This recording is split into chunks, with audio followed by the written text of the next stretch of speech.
welcome to AI TV. With me today I've got Reven Singh from InterSystems. Reven, tell me a little bit about InterSystems. What are you doing here at the AI Expo today, and tell us a little bit about the company. So InterSystems is a creative data technology company. We've been around for almost half a century now, if you can believe it. So 47 years to be specific. And I think over 47 years what that means is, in order to survive, there's a lot of reinvention and evolution required. And I think AI is a natural part of that progression. And we're here to participate in what's happening in the AI community. So in the South African market, we've been here for 20 years. We've been predominantly in the healthcare space, where we have a very large footprint in the laboratory market and in the hospital market. And a lot of this is by solutions that are underpinned by our data platform. Now, our data platform, which is called Iris, InterSystems Iris Data Platform, is extremely powerful and fits really well into this new age of building RAG-based applications and agentic AI-based applications. And we're really here to show people that and to try to connect with people and see, where we can help and how we can get things moving along. Amazing.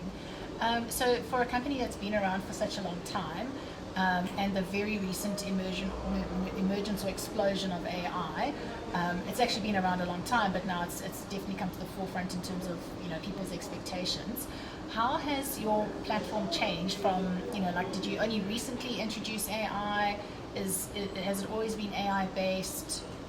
So Iris, our data platform, has always been very strong at managing different types of data, be that structured data, unstructured data, and it all is built upon a very flexible underlying data model. So we call it a global. Mm-hmm. It's kind of like a tree structure, a graph structure.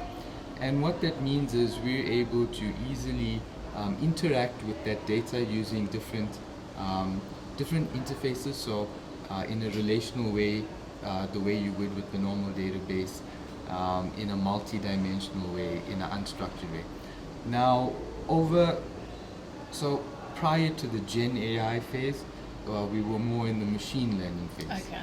And I think in that machine learning phase, which, like you mentioned, started many years ago, mm-hmm. and we've been trying to democratize machine learning ever since then by making it available to developers in a SQL-like manner, so using something that we call integrated ML. And because of this flexible underlying data model we have, it means we could then easily adapt into the vector space, which really underpins a lot of what happens in the agentic AI and RAG, retrieval augmented generation development. Amazing.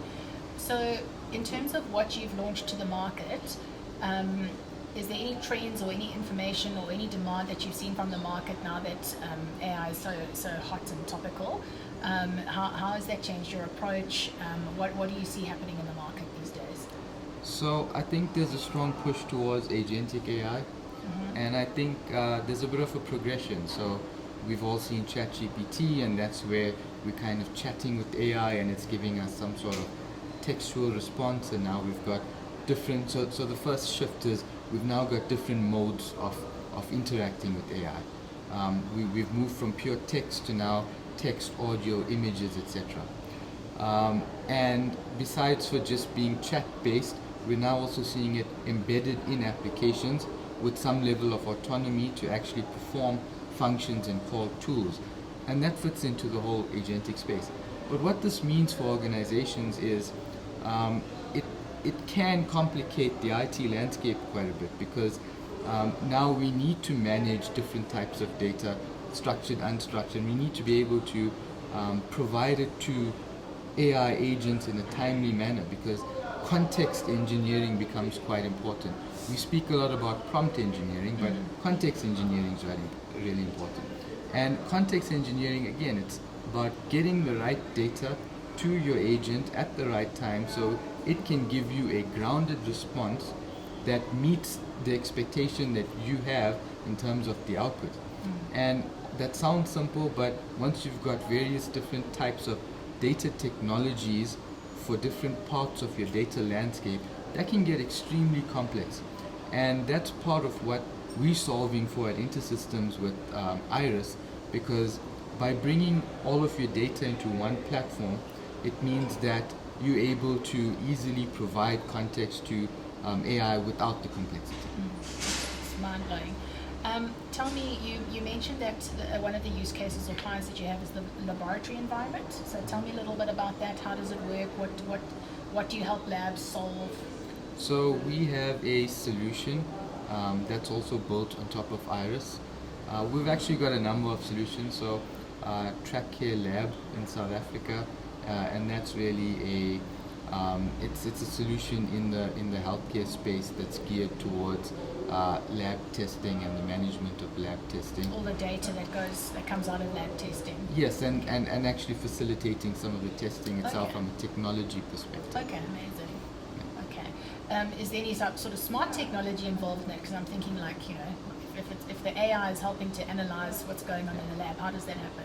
So Track Care Lab is it's actually an older variation of what we now call Track Care Lab Enterprise, and that's a module that's part of a bigger solution called Track Care. Now, where I'm going with this is Track Care is it's an EMR solution, and we've built an AI native EMR solution based on Track Care called IntelliCare, and this brings it brings agentic intelligence, so things like ambient listening, so for a doctor to be able to sit with the patient and actually focus on that patient instead of taking notes, writing things down. You just put your phone down on the table, let it record, and then from that, as it's recording, the AI can distinguish the different personas in the room. It can extract some of the conversation insights. It can attach that to a patient's medical record. And it creates that entire view, and then it can also make suggestions on what some of the next steps might be. But again, or treatment and diagnosis. Yeah. Exactly, but I think when it goes into treatment and diagnosis, we tread a lot more carefully there, because that's a lot more sensitive.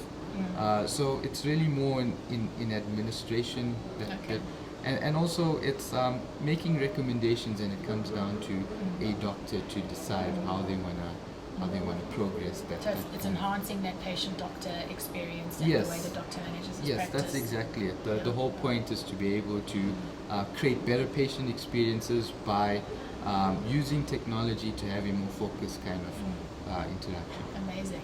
So where is this tech going? So that's quite an interesting use case.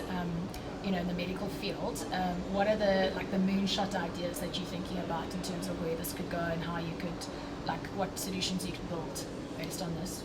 Look, maybe not speaking healthcare specifically, but I think agentic AI at large, I think a lot of it's coming down to compounded types of solutions where we've got multiple specialized agents that are able to focus on certain areas, and when I say focus, I mean really have the capability to work semi-autonomously, because I think human in the loop is always really important. But I think the way we traditionally think about the way we work is we break things down into processes and sub-processes. I mean, sometimes we do it formally, sometimes we don't. But I think in the AI space, that's going to end up happening as well, where we've got larger tasks or larger problems broken down into smaller problems that can be tackled by specialized agents. Yeah. And then that can be embedded as a back-end type of solution with input when required. So it's not always just conversational. It's actual intelligent automation where it makes sense as well. Amazing. Reven, thank you so much for joining us on AI TV today, and we look forward to seeing what InterSystems brings us next. Perfect. Have a Thank you good very day. much. Thank you.